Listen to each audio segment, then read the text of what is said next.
Welcome to another episode of Entrepreneurs in Fuego. We're documenting the journey of incredible entrepreneurs. Jerry Levinson.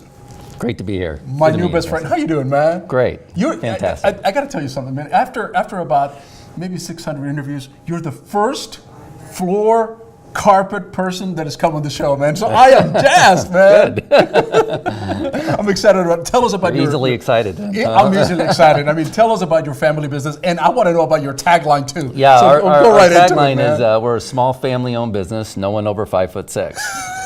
So I used to own a company called Blind Devotion, which was a dating service where we matched blind people to ugly people. And no, actually it was window coverings. So blind shutters, drapes. And I used that tagline then, and I sold the company, and the people that bought the company didn't use that tagline. I'm like, well, I'm gonna use that again, you know? And if people wanna say, why did they use you? By and large, it's because we're a small family-owned business, no one over 5'6". And it's something I've always believed in is personality marketing. Exactly. Yeah. And define what you mean by personality marketing, because some of us may have a different idea of it, but define how you define it. I preach this constantly to my salespeople. We do a Monday morning meeting. It's find a reason for people to buy from us that has nothing to do with product, price, or service.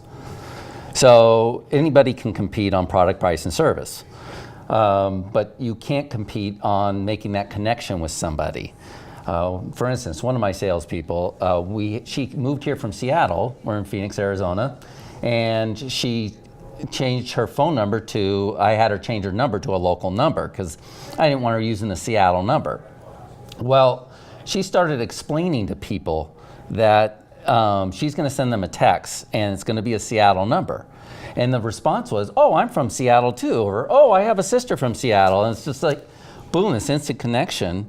So we actually dumped her Phoenix number, gave her a Seattle number, and that's part of the presentation and pitch. Why are they gonna do business with Cheryl? Because they like her and trust her because she's from the same area. They got off on a conversation that had nothing to do with flooring. You established a relationship, a very immediate connection by doing this type of personalized marketing that can lead to flooring, that can lead to other connections. But it's not the, hi, why don't you buy a used car from me right now? You know, that is out. That is out.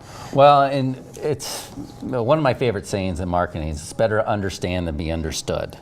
So it's important to ask a lot of questions of your customers. The thing I've learned really, I've studied a lot of Dan Kennedy, Joe Polish, a lot of big marketers that I invest a lot of money in learning about marketing and sales and business, have since the crash in 2008 and 9. But we learn is ask a lot of questions of the client. I also learned it's not important what I know. It's not important what I believe. We've been in business for 2 years now in the flooring industry. I did window coverings for 20 years.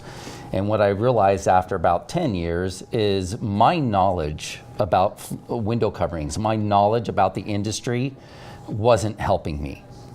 I didn't have a knowledge about marketing. I didn't have a knowledge about business, about hiring employees, about the way money works in business operations.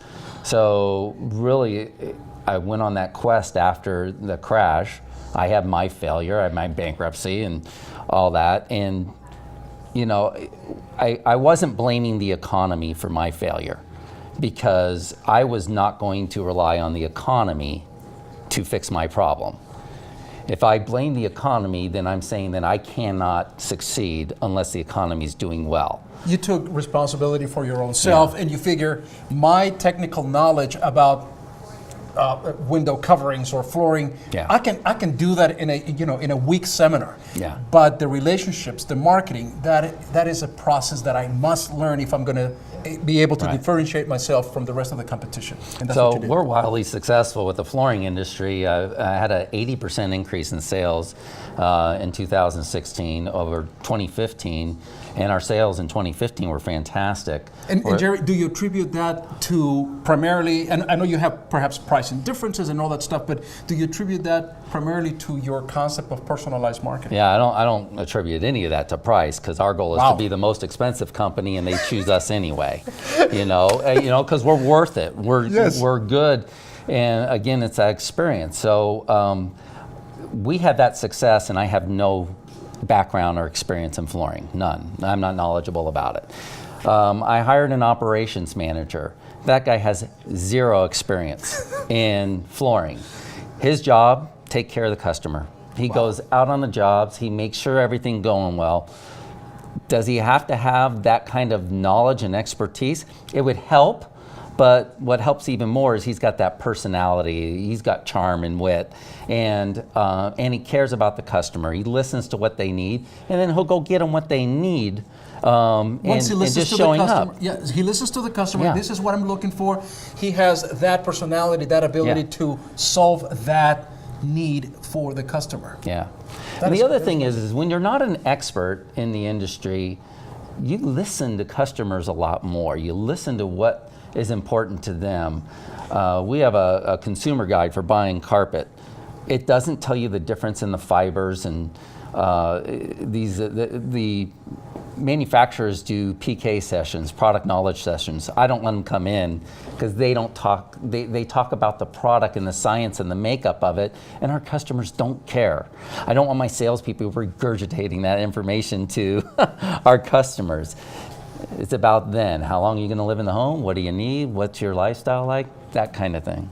That philosophy. Let me ask you this question: do you think that philosophy that you have that has made you successful with Carpets of Arizona, by the way, can be applied to other industries? Any business. Any business. There's nothing. Your knowledge of marketing is probably the most valuable thing you can learn as an entrepreneur. Your understanding of your customer versus your industry is the best thing. Use your customers' words, even if their words are wrong. It's not important. All that matters is what do they think. You've got to understand them rather than be understood. They'll go with you if you listen to them versus try to tell them what should be important to them. And that's one of the biggest mistakes that we make, because we try to impose our own philosophy, our own whatever set of rules or knowledge that we might believe we have onto the customer rather than the other way around, like you're saying. Yeah. That is huge. Oh, we got fantastic marketing ideas, but the judge is how well they work. Never fall in love with your marketing. And it's track your numbers, see what works, and don't fall in love with your marketing. I come up with great ideas all the time. We do the Home Seller Dream program where we'll put carpet in if somebody's selling the house, and they pay for it when the house is sold. Now, we started a new program for renters, and that program's doing phenomenal, working great. We're getting a lot of real estate agents with that program. We got a new one for renters. Same kind of concept, but that marketing and messaging isn't working as well. So, don't fight it because you think you have a great idea. If the market is not responding, then dump it. Move on. There's tons of great ideas we come up with every day. Is that one of the problems that we have as entrepreneurs, that we fall in love with our marketing geniuses and we continue on even if it is not working? And we're stubborn. We think it's an ego thing. What we think is important to the customer is not. You find out that that what you're saying is not important to them.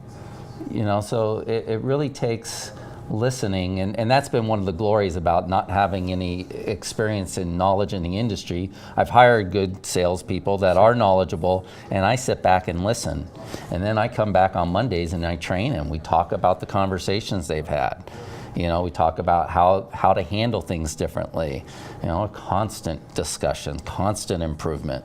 The best lesson that you learned, because you were doing well, and of course the economy went down, and you went through your failures. And what's the best lesson that you've learned so far? To be knowledgeable about marketing, because again, it's a skill that can take you in any industry.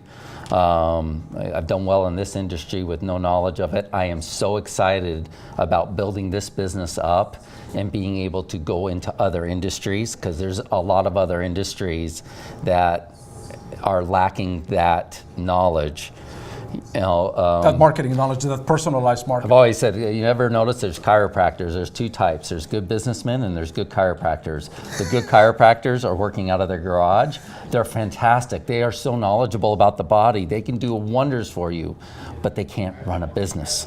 They don't know how to hire people. They don't know how to charge enough.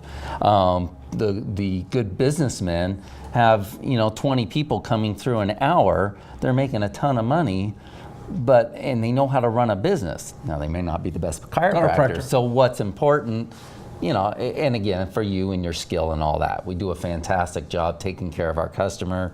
That's where our focus is.